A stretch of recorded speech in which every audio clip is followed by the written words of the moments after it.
तो ये एक 916 लिखा होता है 22 कैरेट, 800 कुछ लिखा हुआ है तो मतलब 75 कैरेट, वो 18 कैरेट। तो इसी तरह से जो जिन्स जिन्हें कहते हैं वस्तुओं को तो हम इस तरह से नापते हैं। अब हमारी जो हम सर्विसेज दे रहे हैं, आप सब किसी ना किसी अस्पताल से जुड़े होंगे, तो अस्पतालों की सर्विसेज को कैसे नापा जाए, ये एक सवाल था कि ये जो गुणवत्ता है कि साहब हमारा जो सर्विस है पड़ोसी की सर्विस से अच्छा कैसे हो, इसको नापने के लिए कुछ पैमाने बनाने पड़ेंगे हमें। जब तक हम पैमाना नहीं बनाएंगे तब तक क्या होगा कि हर आदमी कहेगा कि साहब मेरा सामान अच्छा है, मेरा सामान अच्छा है, मेरी सर्विसेज बेटर है, मेरी सर्विसेज। तो इन सबको एक जैसा करने के लिए हमने ये सोचा कि क्यों ना हम एक ऐसे स्टैंडर्ड्स बनाएं, एक ऐसे मापदंड बनाएं जिससे कि हम कंपेयर कर सकें कि हमारी सर्विसेज आपकी सर्विसेज से बेटर कैसे। ठीक है, तो जो क्वालिटी काउंसिल ऑफ इंडिया है ये बनाई गई सन 1996। उसके बाद में धीरे धीरे करके ये इंडस्ट्री का है, जो हमारे इंडस्ट्रीज हैं उन्होंने ये क्वालिटी काउंसिल बनाई, सरकार ने उसके अंदर उसको अप्रूवल दिया, और वो सरकार की संस्था नहीं है। इसी तरह से NABH जो है वो NABH भी एक सरकार की संस्था नहीं है, पर सरकार से मान्यता प्राप्त। सरकार उसको कहाँ कहाँ इस्तेमाल करती है, आपने देखा होगा कि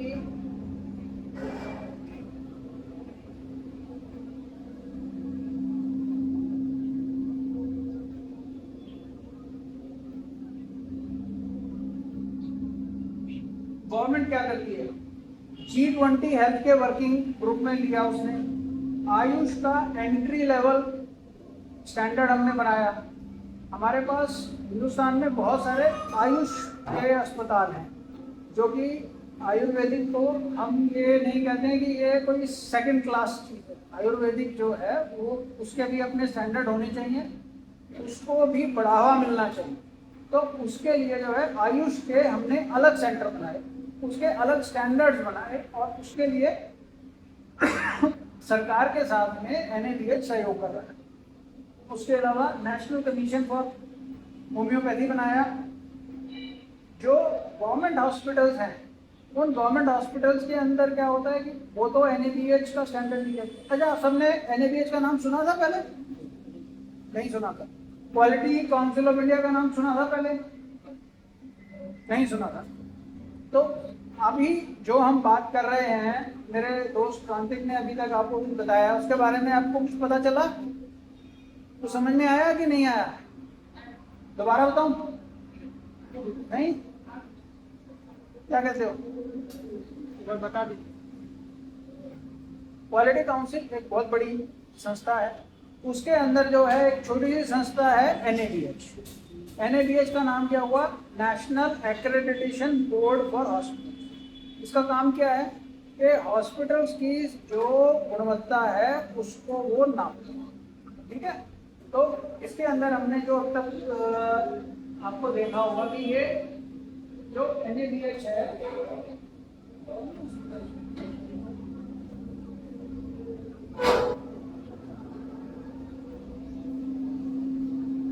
ये NABH दो काम करता है, एक एक्रेडिटेशन और एक सर्टिफिकेशन। सर्टिफिकेशन का मतलब क्या हुआ कि हमने कुछ 150 के करीब स्टैंडर्ड बनाए कि ये 150 पैमाने हैं, इन पर हम आपकी जो सर्विसेज हैं उनको नापेंगे। फिर हमने देखा कि कुछ और डिटेल्ड जो है वो स्टैंडर्ड्स बनाने चाहिए। वो 600 के करीब हमने स्टैंडर्ड बनाए कि हम आपकी जो सर्विसेज हैं, जो आप काम कर रहे हैं, उसको हम 600 पैमानों पे तोलें। उसको कहा हमने एक्रेडिटेशन। तो ये दो मेन प्रोग्राम हैं जो कि NABH चलाता है। उसके अलावा जो है वो और छोटी छोटी चीज़ें हैं जो कि NABH करता है, जिसके अंदर है डिजिटल हेल्थ, इसके अंदर है जो ये हमारे छोटे छोटे प्रोजेक्ट्स करते हैं जो कि समय के अनुसार होते हैं। जैसे सरकार ने कहा कि जी हमारे जो डिस्ट्रिक्ट लेवल के हॉस्पिटल्स हैं उनको आप स्टडी करिए, तो छोटे छोटे प्रोजेक्ट हैं वो NABH करता है।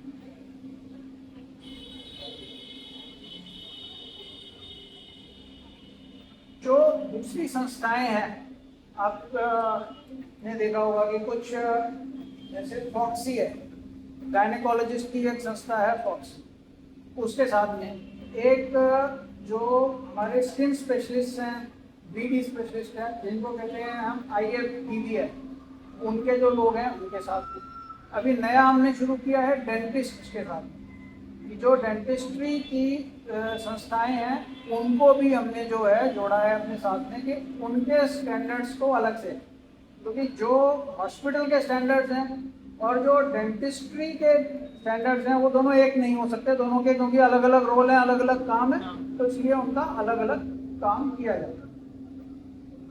स्माइल ट्रेन फाउंडेशन है, आपने सुना होगा क्लेफ्ट लिप, जो ऊपर जिनके कंजेनाइटल डिफॉर्मिटी होती है उसको ठीक करने के लिए एक ट्रेन चलती है जो जगह जगह जाती है और क्लेफ्ट लिप के पेशेंट्स को ठीक करती है सर्जरी से। तो उन लोगों के लिए ये जो NABH है उनके लिए भी ये स्टैंडर्ड बनाती है, उनके साथ कोलैबोरेट करती है।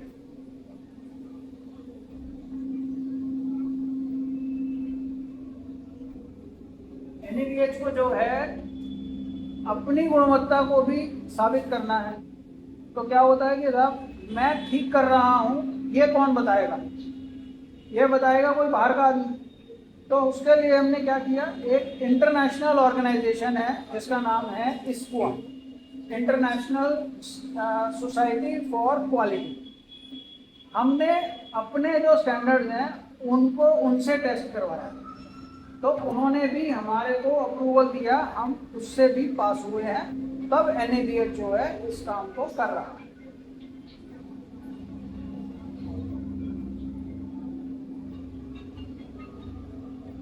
तो जो हमारी अब हमने क्या किया कि हम सिर्फ देश में नहीं हैं, हम विदेश में भी काम कर रहे हैं। विदेश में कहाँ पर काम कर रहे हैं? नेपाल, भूटान, बांग्लादेश और श्रीलंका। यहाँ पर भी हम जाते हैं, स्टैंडर्ड्स के हिसाब से उनको भी टेस्ट करते हैं और वो हमारे एक्रेडिटेशन को मान्यता प्राप्त है। अभी सारे वर्ल्ड में क्या हो रहा है कि अगर हम कहें कि साहब अमेरिका में एक स्टैंडर्ड चल रहा है कि वो ये कहते हैं साहब हमारी क्वालिटी बेस्ट है, हम ये कहते हैं कि हमारी क्वालिटी में कोई कमी नहीं, हम कंपैरिजन कर रहे हैं। तो कंपैरिजन करने के लिए जो दूसरे देश भारत के अलावा श्रीलंका है, बहरीन है, यूनाइटेड अरब अमीरात है, उन लोगों को वहाँ पर बहुत कंपटीशन है, अमेरिका और हमारे बीच, तो हम वहाँ पर जाकर के भी काम कर रहे हैं। तो NABH वहाँ भी काम। अब NABH ने कौन कौन से स्टैंडर्ड्स बनाए? इन्होंने सबसे पहले जो हमने बनाए वो एक्रेडिटेशन स्टैंडर्ड बनाए health care organisation. Health care organisation मतलब हॉस्पिटल। अब हॉस्पिटल्स के अंदर भी क्या होता है कि एक तरह के हॉस्पिटल नहीं है, हिंदुस्तान में बहुत तरह के हॉस्पिटल हैं, 2 बेड से लेकर के और 1000, 1500, 2000 बेड के हॉस्पिटल हैं। सबके अंदर अलग अलग तरह की सर्विसेज प्रोवाइड की जा सकती है, सबके अंदर जो क्वालिटी ऑफ मैन पावर है वो अलग अलग है। तो उनको जो है हम कैसे मैच करेंगे वो हमें देखने की बात है। तो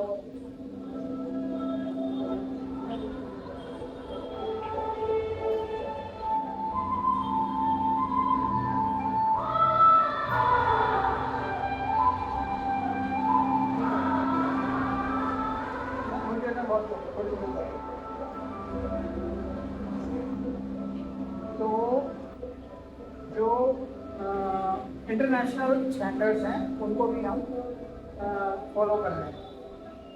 तो हमने जो बनाए एक्रेडिटेशन और सर्टिफिकेशन 2 तरह के स्टैंडर्ड्स हैं। अब आपके लिए क्या लागू होगा? आप में से सर आपका हॉस्पिटल कितना बड़ा है? 70 बेड का है, 22 बेड की 8 70 बेड का मल्टी स्पेशलिटी। आपका सर 100 बेड का। कुछ ऐसे भी होंगे जिनके कि 20 बेड के होंगे हॉस्पिटल। अब 20 बेड और 100 बेड क्या दोनों एक से नहीं हो सकते, दोनों के लिए अलग अलग मानदंड होंगे। ठीक है, तो हमने क्या किया,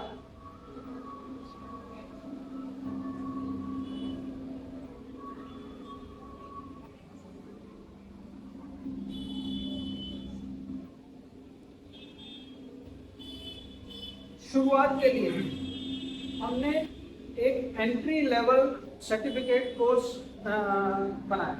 उस एंट्री लेवल का मतलब क्या था? उस एंट्री लेवल का मतलब है कि हम पहले ने यहाँ पर एक सिस्टम बनाए जिससे कि हमें ये पता चले कि हम क्या कर रहे हैं और कहाँ हम सुधार कर सकते हैं, क्या हमारी क्वालिटी होनी चाहिए और किस क्वालिटी के हिसाब से हमें आगे इन चीज़ों को करना है। तो ये हमने 2 अलग अलग स्टैंडर्ड बनाए।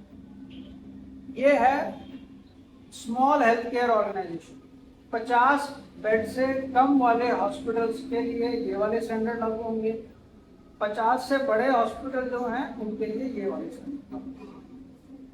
दोनों में मोटे तौर पर ज़्यादा फर्क नहीं है। क्या मेन फर्क है कि कुछ चीज़ें ज़्यादा बारीकी से देखी गई।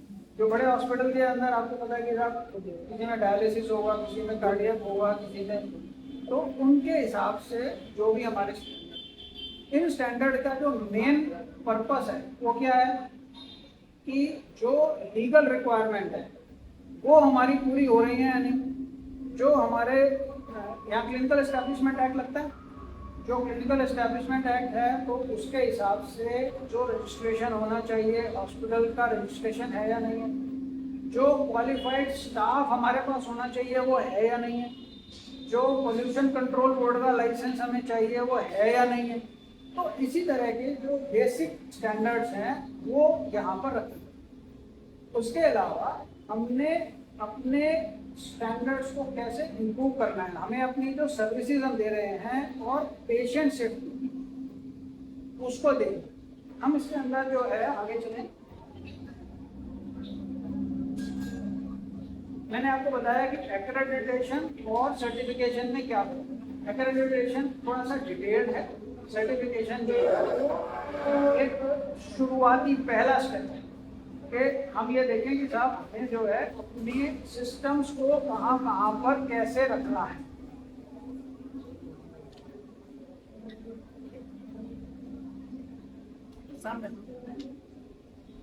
अब हर आदमी ये कहता है कि साहब NABH हम क्यों कराएं, हमारे को क्या जरूरत है, क्या ये सब करना बेकार है, इसके से हमें कुछ फायदा नहीं होने वाला।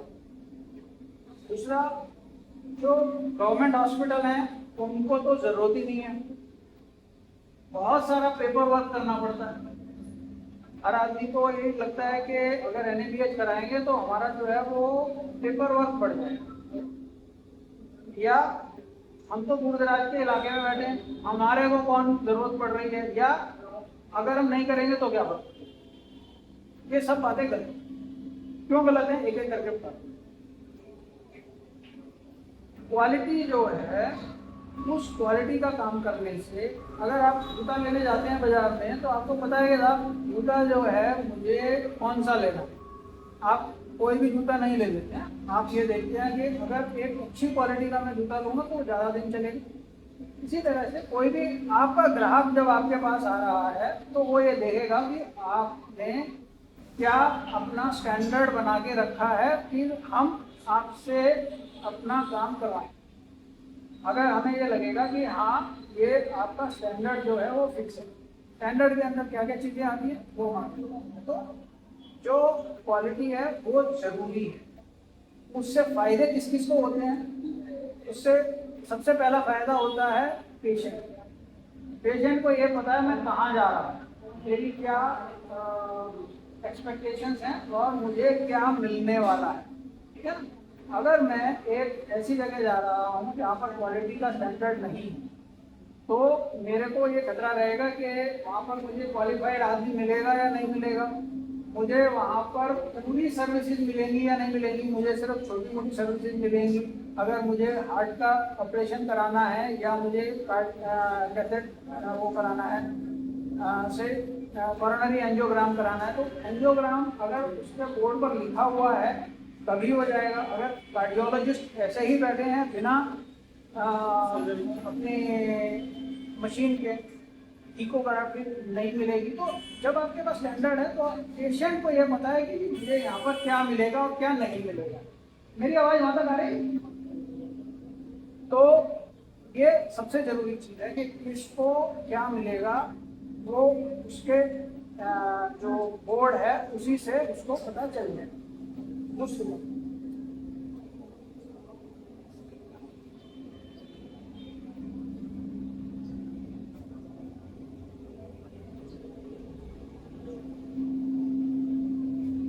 जो हम कह रहे हैं कि साहब पेपर वर्क बढ़ जाएगा।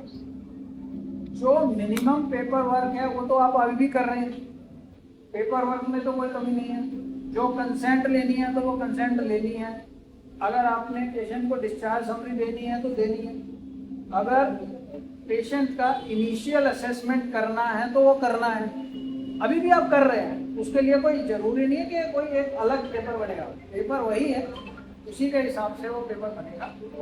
पर जो अब ज़रूरी चीज़ है वो ये है कि जो हमारे स्टैंडर्ड्स हैं उनको अगर हम फॉलो कर रहे हैं तो पेशेंट को तो बता दिया मैंने फ़ायदा, हॉस्पिटल को क्या फ़ायदा? जब हमारी लीगल कंप्लायंसेस पूरी होंगी, जब हमारी डॉक्यूमेंटेशन पूरी होगी तो क्या होगा? अगर हमारे ऊपर कोई मुकदमा डालेगा, हमारे को कोई पेशेंट ने कंप्लेंट कर दिया, मेडिकल काउंसिल में करा, कंज्यूमर फोरम में करा, अगर हमारे डॉक्यूमेंटेशन पूरे हैं तो हम सेफ हैं। हमारा जो डॉक्टर है, हमारा जो नर्सिंग स्टाफ है वो सेफ है। अगर हमारे जो ये स्टैंडर्ड्स फॉलो होंगे तो आपको पता है कि साहब ये डॉक्यूमेंटेशन पूरा करना है। अगर केस शीट खाली है तो उसका कोई फायदा नहीं है। केस जब हमें पता है कि केस शीट भरनी है तो केस शीट भरनी है, और वो केस शीट अगर भरी होगी तो हम किसी भी फोरम पे, चाहे वो कोर्ट हो चाहे वो मेडिकल काउंसिल हो, वहाँ पर हम जाकर के अपने आप को डिफेंड कर सकते हैं। अदरवाइज हम अगर मान लिया ये कहते हैं ना कि साहब जब होगा देखा जाएगा, वो नहीं। आपको ये पता है कि साहब आपका जो स्टाफ है, आपके जो रेजिडेंट डॉक्टर हैं, उनको पता है कि साहब ये फाइल पूरी करनी है, इसके अंदर जो नोट्स की जगह हैं वो नाम, तिथि और अपने स्टाफ के साथ में कंप्लीट होना चाहिए। तो कंप्लीट होना चाहिए का मतलब कंप्लीट होना चाहिए। तो आपके जो अस्पताल है उसकी सेफ्टी है। जब ये सब देखा जाएगा तो क्या होगा? जो हमारे को पेमेंट कर रहे हैं, जो हमारे इंश्योरेंस वाले हैं, सरकार वाले हैं, वो भी कहेंगे कि साहब ये क्वालिटी वाला आदमी है, ये 10 रुपये का काम करके 100 रुपया नहीं मांगेगा, इसको 10 रुपये के अगर ये मांग रहा है तो इसको 10 रुपये दिया। तो उनके दिमाग में भी, उनके लिए भी एक क्लैरिटी होती है कि ये NABH सर्टिफाइड हॉस्पिटल है, तो इसको जो है हमें पैसा देना है, इसकी जो क्वालिटी है वो अच्छी क्वालिटी है। अभी मैं उसके बारे में भी बताऊंगा कि आपको कैसे मॉनेटरीली फायदा होता है। जो हमारे हॉस्पिटल्स होते हैं जिनमें हम प्रॉपर स्टैंडर्ड इस्तेमाल करते हैं तो क्या होता है, एक इन्फेक्शन कंट्रोल का जो है वो बहुत बड़ा रोल होता है। जब हम कहते हैं कि साहब हैंड हाइजीन को हम मॉनिटर करते हैं, जैसे कि आपके नर्स है या जो आपके दूसरे केयर गिवर्स हैं, अगर उन्होंने हाथ नहीं धोया जबकि उसको जरूरत है तो क्या होगा? इन्फेक्शन फैलेगा। सबसे पहले जो जोसेफ लिस्टर थे उन्होंने ये कहा था कि साहब हाथ धोने से ही इन्फेक्शन कंट्रोल हो जाता है। बहुत पहले जब एंटीबायोटिक नहीं थी, जब एंटीसेप्टिक नहीं थे, तो उन्होंने ये निकाला था कि अगर हम हाथ धोते हैं, उस समय में ज़्यादातर डॉक्टर साहब काम होता था डिलीवरी। तो अगर हाथ धोएंगे तो जो जच्चा बच्चा है उसमें इन्फेक्शन बहुत कम हो गया अचानक से, उनमें टेटनस भी होता है, टेटनस भी कम हो गया। तो वही चीज़ हम आज भी मानते चलते हैं कि वो भी आज जरूरी है। हम जितनी मर्जी एंटीबायोटिक दे दें, परंतु अगर हमने हैंड हाइजीन का ध्यान नहीं रखा तो क्या होगा, हमारा इन्फेक्शन रेट बढ़ेगा। आप आईसीयू में काम करते हैं, अगर आप कोई जनरल वार्ड में काम करते हैं, कहीं भी काम करते हैं, अगर हमने इस चीज़ का ध्यान रखा कि हमारा जो हैंड हाइजीन है वो सही हो जाए, तो ये एक स्टैंडर्ड है हमारा NABH का। ये आप इन चीज़ों के ऊपर ध्यान दें। जो आपका CSSD है, आप ऑटोक्लेव यूज़ करते हैं, वो ऑटोक्लेव को टेस्ट कैसे करते हैं, कैसे करते हैं सर?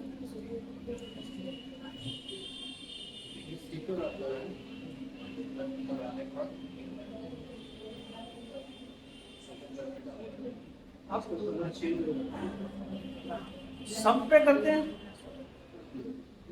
आप भी करते हैं सर? ये जो ऑटोक्लेविंग है इसका स्टैंडर्ड यही है कि अगर हम ऑटोक्लेव तो कर रहे हैं पर हम उसके ऊपर इंडिकेटर टेप नहीं लगा रहे, तो क्या होगा, हमें पता ही नहीं चलेगा कि ये चीज़ जो हमने ऑटोक्लेव की ये एक्चुअली ऑटोक्लेव हुई या नहीं हुई, स्टरलाइज हुई या नहीं हुई। तो वो टेप लगाना जरूरी है। हमें एज ए एडमिनिस्ट्रेटर, अगर आप मालिक हैं, आप ये देख रहे हैं कि साहब आपका स्टाफ जो है वो टेप नहीं लगा रहा है, आप अंधेरे में हैं, आप अगर टेप लगाएंगे तो आपको पता चलेगा कि ये जरूरी था और जो उसने काम किया वो सही किया या नहीं किया, वो आपके सामने कुछ मिनटों में सामने आ जाएगा। जो वो टेप है उसका रिकॉर्ड आपको एक रजिस्टर में रखना है। जब आप रजिस्टर में रिकॉर्ड रखोगे तो आपको वो पता चलेगा।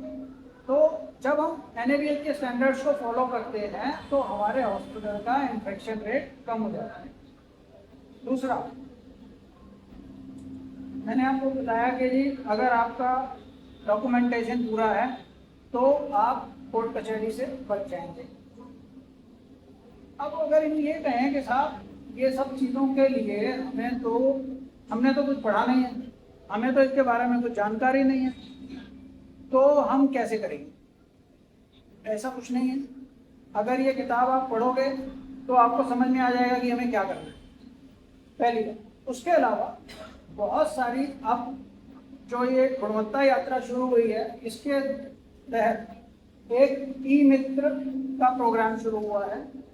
NABH आपको एक कंसल्टेंट देगा। कंसल्टेंट हम इसलिए उसको वर्ड टू यूज नहीं करते, जो प्राइवेट कंसल्टेंट बाजार में घूम रहे हैं वो क्या करते हैं, वो कहते हैं कि जी हम आपका NABH कराएंगे, आप कुछ मत करो, आप तो बदले में पैसा दे देना और हम आपका NABH करा देंगे। ऐसा कभी भी होगा नहीं। क्यों नहीं होगा? क्योंकि किसी दूसरे आदमी ने काम नहीं करना, काम तो आप ही को करना है। अगर आपका स्टाफ जो सबसे नीचे वाला स्टाफ है वो भी अगर अपना काम सही से नहीं कर रहा है तो आपकी क्वालिटी, आप जितने मर्जी कागज काले कर लो, आप कभी भी अपनी क्वालिटी नहीं कर सकते। अगर आपका सफाई कर्मचारी ये नहीं जानता है कि ये जो ब्लड गिर गया है इस ब्लड को कैसे साफ करना है, तो क्या होगा, या तो वो खुद इन्फेक्शन ले लेगा या फिर वो किसी दूसरे को भी फैला देगा। आपको पता है ब्लड बॉर्न इन्फेक्शन जो होते हैं वो कैसे फैलते हैं? अगर उसके हाथ में कट लगा हुआ है, उसको अवेयरनेस नहीं है कि मैं इसको हाथ से साफ नहीं कर सकता, मुझे ग्लव्स पहन के साफ करना है, तो क्या होगा, बिना बात को वो एक आदमी HIV का इन्फेक्शन लेके बैठे, उसकी जिम्मेदारी हमारी हुई है, हॉस्पिटल की हुई है। तो ये छोटी छोटी चीज़ें हैं जो कि हम कहते हैं क्वालिटी को अपने आप अपने अंदर जज्ब कीजिए। उसके लिए कोई बाहर से आदमी आकर के आपको नहीं बनाए, आपको खुद अपने इसके बारे में सोचना है कि हमें क्या क्वालिटी के ऊपर काम करना है। अगर आप सोचोगे जी हमें काम करना है तो आप उसको कर पाएंगे।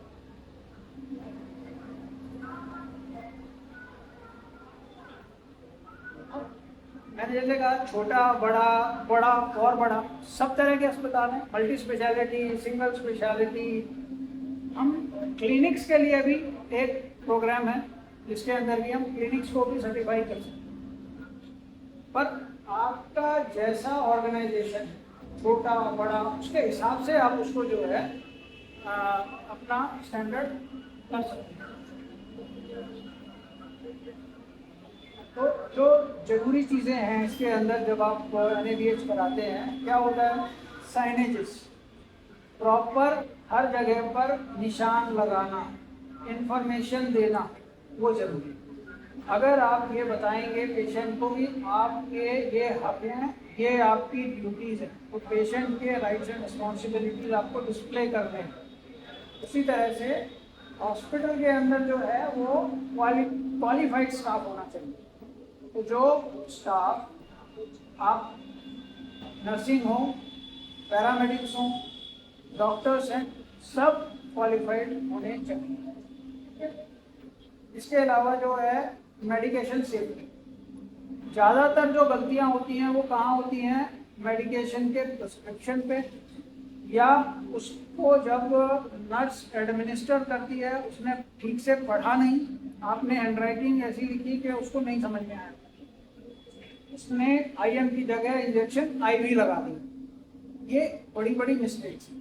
इसी तरह की और छोटी मिस्टेक भी आपने देखा होगा आपके यहाँ। तो जब हम एक स्टैंडर्ड बना लेते हैं कि prescription should be written legibly in capital letters, तो क्या होगा कि जब हम गलती ही नहीं करेंगे, जब हम उसके लिए स्कोप ही नहीं छोड़ेंगे, तो नर्स गलती नहीं करेगी। अगर हमने ये अपने जो प्रिस्क्रिप्शंस हैं वो कैपिटल में लिखा, साफ साफ लिखा, तो क्या होगा कि वो जो मेडिकेशन की गलतियाँ हैं वो नहीं। फिर हम एक रिपोर्टिंग का प्रोसेस रखते हैं कि अगर मान लिया आपने मेडिकेशन हुई, एरर हुई, तो उसको एक रजिस्टर में लिख लीजिए।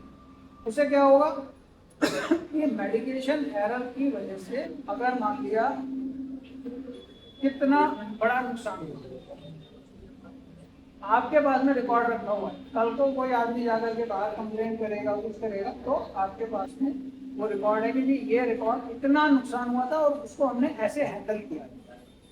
इसी तरह से पेशेंट की कंप्लेंट्स, जो पेशेंट ने आज आपको ये बताया कि साहब नर्स ने मेरे साथ दुर्व्यवहार किया, या डॉक्टर आपका जो जूनियर डॉक्टर था उसने आकर के मुझसे रूडली बात की, उससे क्या होगा, उसका जो फीडबैक है वो फीडबैक बहुत इम्पोर्टेंट है। आप as a owner, as a senior, आप देख रहे हैं कि आपके अस्पताल में कोई आदमी आपकी जो रेपुटेशन है उसको खराब कर रहा है, आप उसको ट्रेनिंग दे करके सही कर सकते हैं और चीज़ों को बदल सकते हैं। ये सब क्यों हुआ, क्योंकि आपने पेशेंट के फीडबैक को एनालाइज किया, ठीक है ना। तो ये जो चीज़ें हैं ये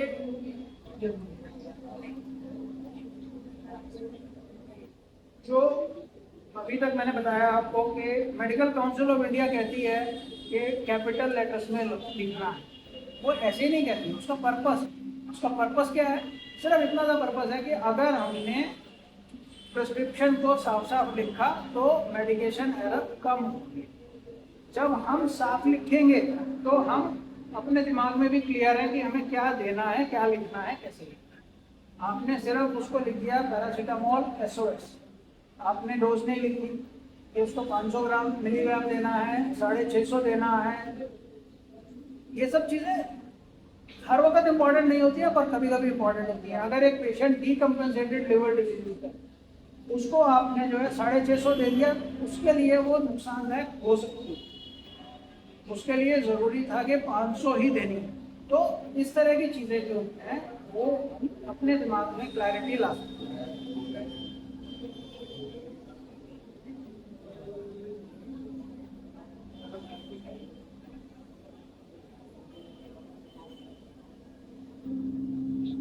तो अब आपने इतना कुछ सुना कि NABH क्या क्या कर सकते हैं। अब आप अपने दिमाग में, अपने मन में ये सोचिए कि मेरा जो ऑर्गेनाइजेशन है मैं उसके लिए कौन सा स्टैंडर्ड इस्तेमाल करूँ। ठीक है सर, आप बताएंगे आपका हॉस्पिटल कितना बड़ा है? क्लिनिक है आपका, बहुत अच्छी बात है। क्लिनिक के लिए भी क्या आप चाहेंगे कि आपका क्लिनिक को स्टैंडर्डाइज किया जाए ना?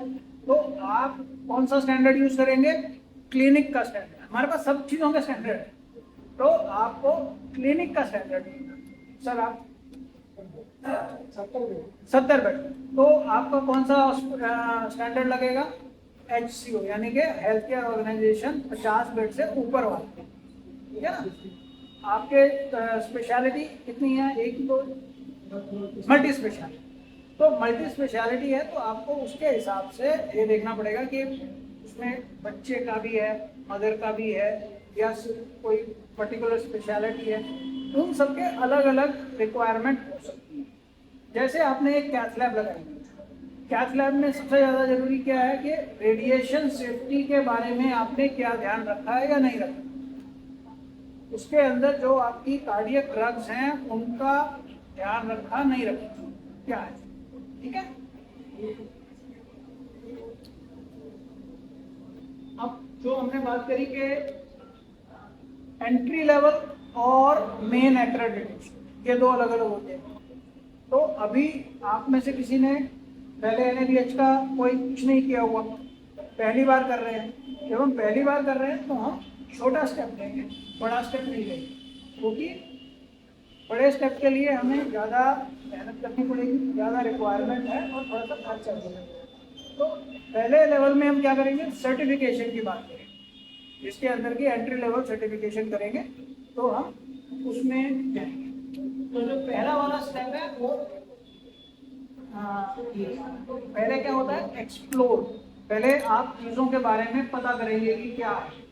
आज हमने आपको थोड़ा बहुत एक सेंसिटाइजेशन किया कि क्या क्या चीज़ें हमारी NABH करता है, क्वालिटी काउंसिल क्या करता है, और जो ये सर्टिफिकेशन हम कर रहे हैं इससे किसका क्या फायदा होगा। पहले तो एक्सप्लोर, इसके बाद में इसके ऊपर काम करना है। और तीसरा क्या है कि आप आगे चल करके पहले पायनियर बनेंगे। तो अब जैसे मैंने आपसे पूछा कि मेरे लिए बेस्ट क्या है, आपको किसी को कोई शंका है तो आप बताएं, आपके लिए क्या अच्छा है, आपको समझ में आया? सर आपका कैसा सेंटर है? क्लिनिक है आप, तो आपके लिए क्या बेस्ट है?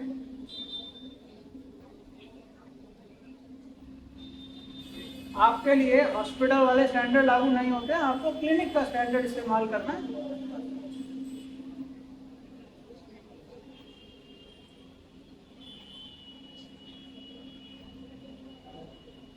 छोटे हॉस्पिटल्स हैं उनके लिए क्या क्या चीज़ों की जरूरत है? स्टैट्यूटरी लाइसेंसेस, यानी कि जो मैंने बताया कि जो मिनिमम गवर्नमेंट की रिक्वायरमेंट है लाइसेंसिंग की, वो आपकी पूरी होनी चाहिए। मैन पावर आपके पास होनी चाहिए। अगर हम ये कहते हैं कि हमारे पास में हम सर्जरी करते हैं, तो आपके पास में सर्जन तो होना चाहिए। सर्जन कितना टाइम, वो कहते हैं साहब हमारे यहाँ सर्जन आते हैं, वो आते हैं वाला काम नहीं, उनका एक टाइम होना चाहिए कि अगर वो ये कहते साहब मैं हफ्ते में 2 दिन आता हूँ, मैं वहीं डेली नहीं आता हूँ, पर हफ्ते में 2 दिन सर्जन आता है और उस दिन वो आते हैं।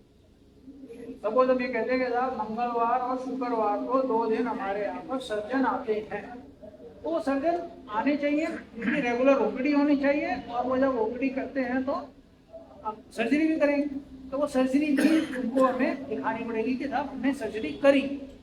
तब हम ये कहेंगे हाँ ये अस्पताल के पास में सर्जन है। और ये सर्जन अगर रेगुलर आ रहे हैं या वहीं पर रहते हैं या जो, वो तो एक बहुत अच्छी बात, और कम से कम इतना होना चाहिए कि सर्जन जो है वो टाइमली अवेलेबल हो जाए। जिस दिन हमें ज़रूरत पड़े उस दिन ये ना हो कि साहब सर्जन तो दूसरी जगह बिजी। तब हम क्या करेंगे? पेशेंट को थोड़ी कह देंगे कि साहब अपेंडिक्स लेकर चले जाइए।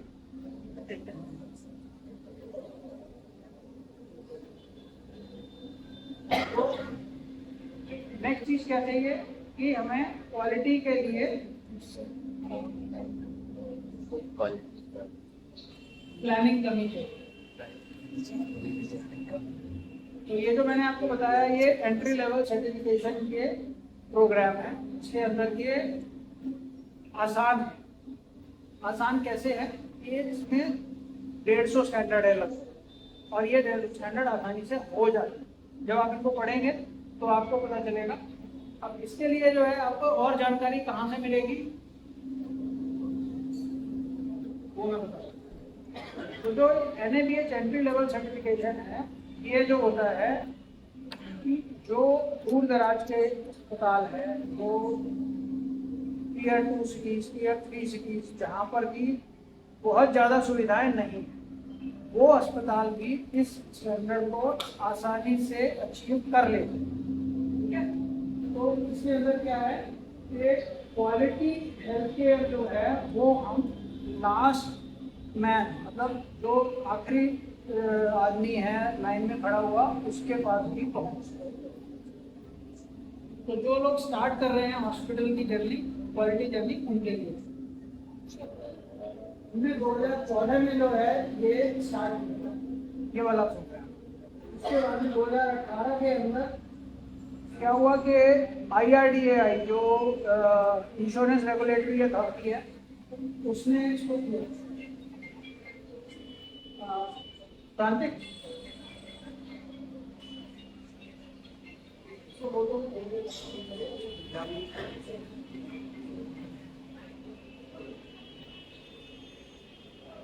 तो उसके बाद में क्या हुआ कि जो इंश्योरेंस वाले थे उन्होंने ये लगाना शुरू कर दिया कि अभी हम जो है वो नहीं कर सकते, आपको हम पेमेंट तभी करेंगे जब आपका हॉस्पिटल NABH सर्टिफाइड होगा।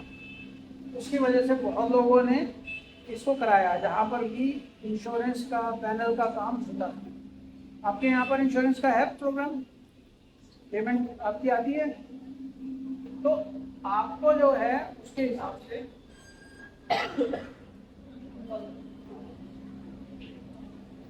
तो हमने उसके बाद में क्या किया, एक होप पोर्टल किया।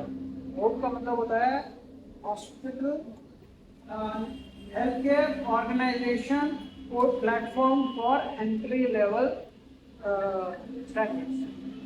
तो ये होप पोर्टल बनाया गया जिससे कि हम सिर्फ उतने ही जो एंट्री लेवल के लोग हैं उनके बारे में डील कर सकते हैं।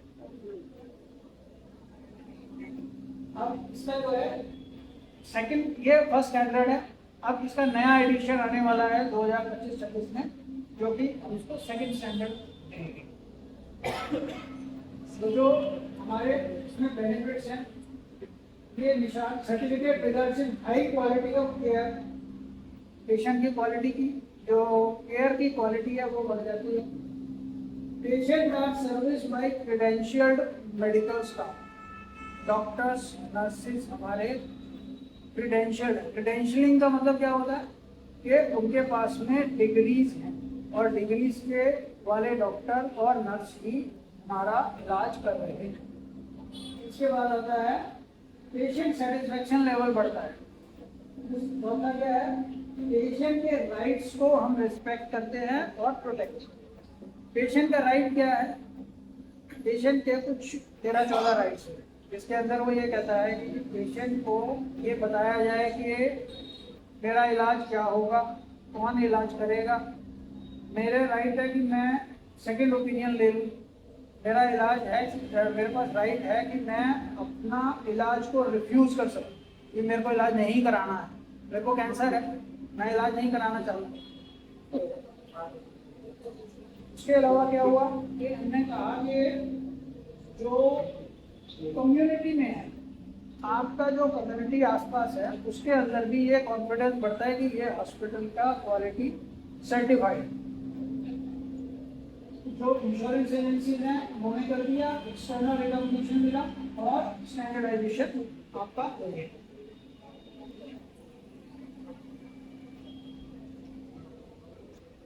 तो ये सारा प्रोग्राम है एंट्री लेवल का, ये सारा कंप्यूटर पे है। इसके अंदर कोई आपका पेपर वर्क नहीं है, सारा जो पेपर वर्क है वो सब कंप्यूटर से ही होता है।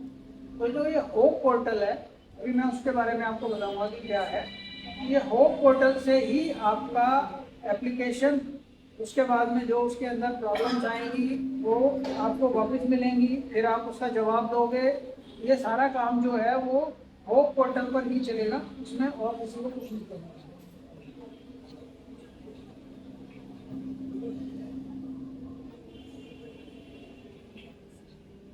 अब ये सारा प्रोसेस शुरू कैसे होता है और खत्म कैसे होता है। ये जो जर्नी है वो शुरू होती है आपको एक एप्लीकेशन फॉर्म पर। पहले जब आप मन बना लेते हैं कि हमें ये NABH कराना है तो आपको एक फॉर्म भरना पड़ेगा, तो एप्लीकेशन फॉर्म भरी। उसके बाद में क्या होता है, डेस्कटॉप असेसमेंट होती है। डेस्कटॉप असेसमेंट क्या होता है कि जब आप अपना एक फॉर्म भरते हो तो वो कंप्यूटर के ऊपर सेव हो जाता है।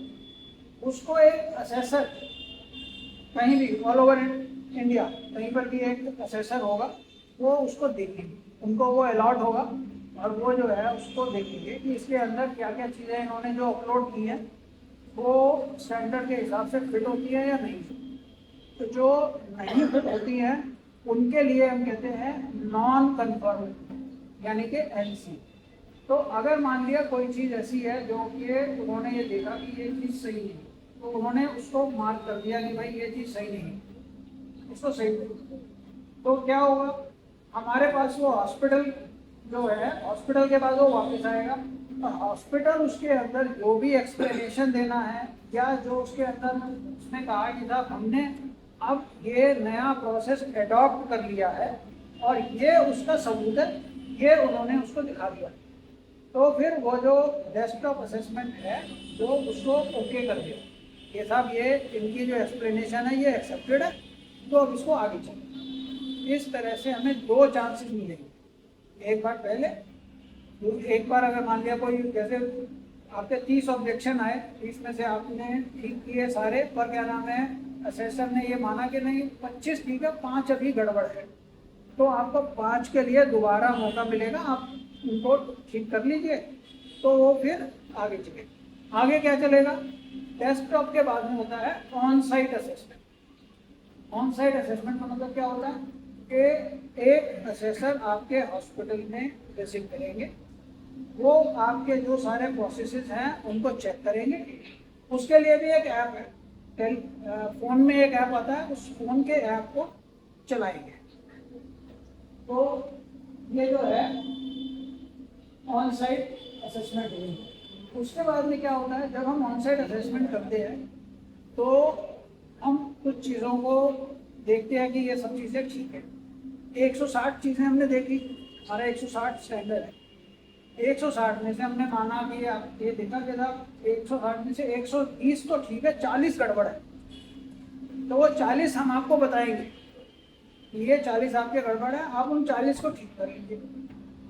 उसके बाद में वो जाएगा एक कमेटी के, वो कमेटी जो है वो ये देखेगी कि जी हाँ ये जो इन्होंने लिखा है, जो इन्होंने किया है ये सब सही है। जब कमेटी सेटिस्फाइड हो जाती है तो उसको हम आगे सर्टिफिकेशन दे देंगे। तो ये पूरी की पूरी एक साइकिल जिसमें कि हम स्टार्टिंग से एंड तक जाते हैं। अब जब हमारे सर्टिफाइड हो गया तो क्या वो खत्म हो गया काम, दोबारा भी नहीं करना पड़ेगा या नहीं करना पड़ेगा। ये जो प्रोग्राम है ये 2 साल का, उसके बाद में जो है ये फिर हमें दोबारा से उस चीज़ को करना पड़ेगा कि हाँ हमारा एक असेसमेंट दोबारा हो। तो एलिजिबिलिटी क्राइटेरिया जो हैं हमारे पास, जो हम एंट्री लेवल लेते हैं इसमें आयुष नहीं लेते, आयुष अलग रहेगा, आयुष का एक अलग प्रोग्राम। तो ये जो हमारा प्रोग्राम है ये सिर्फ हॉस्पिटल्स के लिए है, चाहे वो 50 बेड से कम हो या 50 बेड से ज़्यादा। ये हॉस्पिटल 6 महीने से ज़्यादा हमने इन स्टैंडर्ड्स को अप्लाई किया हुआ हो तब इस्तेमाल हो। मान लिया हम एक हॉस्पिटल बना रहे हैं, हमने जो है एक अप्लाई कर दिया कि ये 6 महीने में जब तक बनेगा तब तक हमारा एक हॉस्पिटल का NABH हो जाएगा, वो नहीं हो, उसको नहीं करना चाहिए। हमें तभी करना चाहिए जब हमारा अस्पताल काम कर रहा है और 6 महीने तक हमने ये स्टैंडर्ड इस्तेमाल किए। जब हमने 6 महीने इस्तेमाल कर लिए तो हमारी जो मशीनरी है, जो क्वालिटी की मशीनरी है, वो रवा हो जाती है, वो चलने लगती है, हमें पता चल जाता है कि हाँ हमारा सिस्टम जो है वो ठीक चल रहा है, तब हमें इसको अप्लाई करना चाहिए। और बेड ऑक्यूपेंसी कम से कम 30% होनी चाहिए, तब हम इस NABH स्टैंडर्ड को अप्लाई कर सकते हैं। ठीक है, तो जैसे मैंने बताया कि 50 बेड का होगा तो HCO, 50 से कम है तो SHC। इसके अंदर जो चैप्टर्स हैं 10 चैप्टर है, दोनों उसमें 10 चैप्टर्स, 10 चैप्टर अलग अलग पर्पस से, हर चैप्टर का अलग अलग हिस्सा है। 5 चैप्टर जो है वो पेशेंट सेंट्रिक है और 5 चैप्टर जो है वो मैनेजमेंट सेंट्रिक।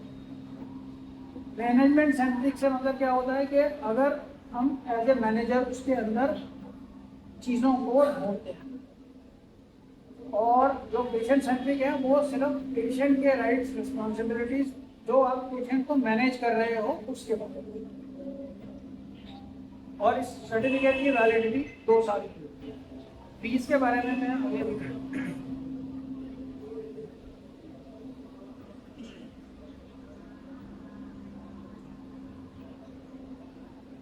अभी जो ये भी पता होना चाहिए कि जी हमारा जो खर्चा है वो क्या होने वाला है। तो जो अभी नया सिस्टम शुरू हो रहा है 1 जनवरी 2025 से हमने रिवाइज किया, और ये एक स्पेशल स्कीम चली हुई है जिसके अंदर ये अगर हम 30 सितंबर 2025 तक 2026 तक सॉरी, अगर हम ये 1 साल है हमारे पास, अगर हम 1 साल करते हैं तो इसमें लगभग 50% की रिबेट फीस के अंदर मिलेगी। तो वो डिपेंड करेगा कि कौन सी है, कुछ एरिया में 25% है, कुछ जगह पर 40%। तो अगर आपके पास में अप टू 5 बेड्स तो आपकी जो 2 साल की फीस है वो 21,000 रुपये है, और अगर आपके पास में 6 से 20 है तो 40,000 है, जो कि कम होकर के अब अगले साल तक 30,000 रुपये रहेगी। ये 30,000 रुपये आपको 2 साल के लिए देने हैं। अगर आपके पास में 51 से 100 तक है तो आपके पास में 1,60,000 रुपये देने थे, तो अभी जो उसका डिस्काउंटेड प्राइस है वो 96,000। अगर 301 से ऊपर अगर आपके पास बेड्स हैं तो वहाँ पर एंट्री लेवल लागू नहीं, एंट्री लेवल लागू सिर्फ 300 से नीचे होता है। उससे ऊपर जो होता है तो हम उसको मान के चलते हैं कि ये अस्पताल बड़ा अस्पताल है, ये एक्रेडिटेशन के लायक, तो एक्रेडिटेशन के लिए जाता है, वो एंट्री लेवल के लिए नहीं है।